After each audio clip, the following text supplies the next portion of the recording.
ഇപ്പോൾ നിങ്ങൾ കുട്ടികളോട് നിങ്ങൾ ദേഷ്യം പിടിക്കുക എന്തെങ്കിലും ചെയ്തിട്ട് ആ സമയത്ത് ഒരു തീരുമാനം എടുക്കരുത്.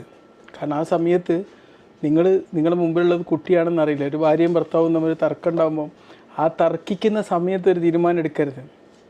മനസ്സിലായില്ലേ? ആ സമയത്ത് തർക്കിക്കുന്ന ഒരു സമയത്ത് മനുഷ്യനായി കാണാൻ പാടില്ല.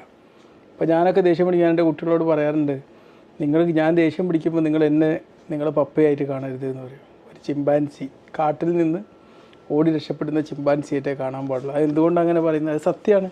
ചിമ്പാൻസി ബ്രെയിൻ എന്നാണ് പറയുക. ദേഷ്യം പിടിക്കുമ്പോൾ മനുഷ്യൻ്റെ ബ്രെയിനിന് പറയുന്ന പേര് ചിമ്പാൻസി ബ്രെയിൻ എന്നാണ്. ഇപ്പോൾ ആ പയ്യന് ആ കൊല ചെയ്ത് കുറച്ച് കഴിഞ്ഞാൽ ചിലപ്പോൾ ഈ ചിമ്പാൻസി ബ്രെയിൻ ഓഫായി കഴിഞ്ഞാൽ ഇന്നിപ്പോൾ ആ പയ്യൻ ചിന്തിക്കുന്നുണ്ടാവും, ഞാൻ എന്തൊരു ക്രൂരതയാണ് ചെയ്തത്, ഞാൻ ചെയ്തത് തെറ്റായിരുന്നു എന്നവന് തോന്നുന്നൊരു സമയം വരും.